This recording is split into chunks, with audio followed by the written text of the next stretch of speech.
Балалар, бүгінгі бұрыштарды өлшеу тақырыбына екінші видеоны ұсынамын. Сіздер екі видеоны да көресіздер, сондықтан мұқият болыңыздар. Міне біздің алдымызда транспортир.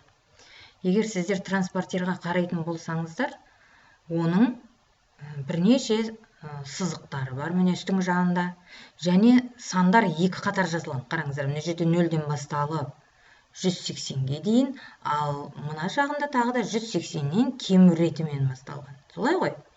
Қазір оны не үшін екі сан керек екенін түсіндірем. Және транспортирдің центрі бар.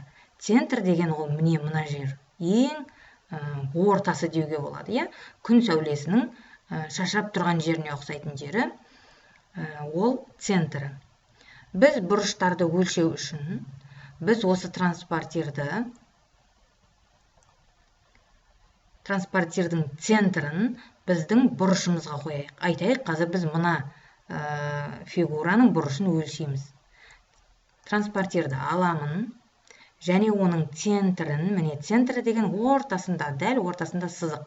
Ал кейбір транспортирларда тесікте болуы мүмкін сол жерінде, және 0 деген жазуда болуы мүмкін. Енді қараңыздар, міне мен транспортирдің центрін бұрыштың дәл ортасына алып келіп қойдым. Міне, енді оның бірінші астындағы сәулесі бұрыштың 0 градуста тұру керек. Ол шарт. Енді екінші сәулесіне қараймыз.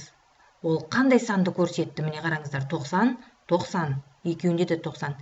Демек, біздің мына бұрыш 90 градус екен. Келіңіздер, енді біз мына бұрышты өлшеп көрейік. Бірінші қарап аламыз. Бұл бұрышымыз, пайымдаймыз. Бұл бұрышымыз қалай ойлайсыңдар? Мына 90 градус тік бұрыштан үлкен көрініп тұр ма, кіші көрініп тұр ма? Үлкен көрініп тұр. Демек, ол 90 градустан артық санды көрсету керек бізге. Солай ғой? Және көтеремін транспортирді.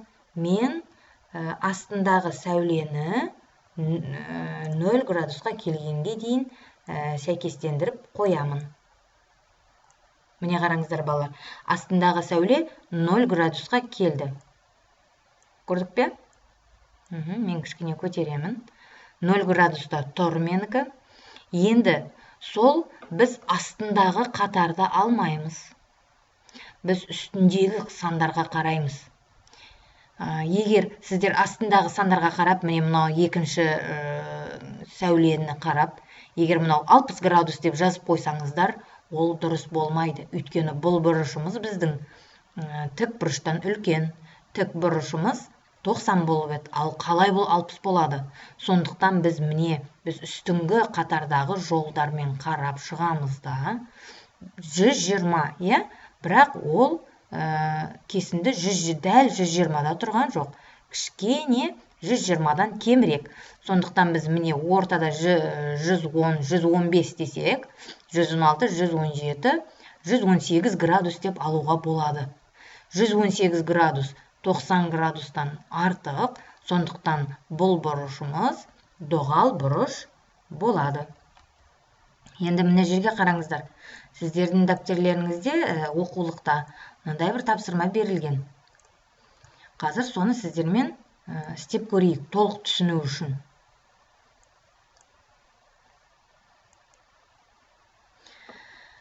Оқушы MON бұрышын өлшеді. Және балалар, сіздер естеріңізде болсын. Біздің ортадағы санымыз, ол міне бұрыштың ортасында, центрында тұрған әріп, сан деппін кешіресіздер, әріп үнемі ортада жазылу керек. Міне MON. Біз жазған кезде де бұрыштың атын осылай жазамыз. Ретімен жазамыз. Еш уақытта біз мына ортадағы әріпті басында жазып қоймаймыз. Сонымен нәтижесінде бұл оқушы MON бұрышын 30 градус деп белгілеп қойды. Енді сіздермен бірге ол дұрыс өлшеді ме? Егер қате болса, ол қай жерде қателескенін жазуымыз керек. Қараңыздар. Міне центрі, транспортирдің центрі, мен айттым ғой, кейбір транспортирларда тесік болуы мүмкін. Міне бар. Сол тесікті ол центрға алып келіп қойды. Астындағы сәуле 0-ге келді. Дұрыс қой. Дұрыс. Енді біз үстіңгі жағынан қарайтын едік, бағана үйреткендей, иә? Үстіңгі жағында қатардағы сандарды қарап шықсақ, онда бізде не көреміз? 150 градус көреміз. Демек, MON бұрышы 30 емес, 150 градус. Не ол 30 деп жазып қойды? Өйткені ол екінші қатардағы санды байқады. Балалар, қараңыздар, екінші қатардағы санды жазып қойды, міне. 0, 10, 20, 30 болып тұр ғой. Сол 30-ды жазып қойды. Бұл дұрыс емес.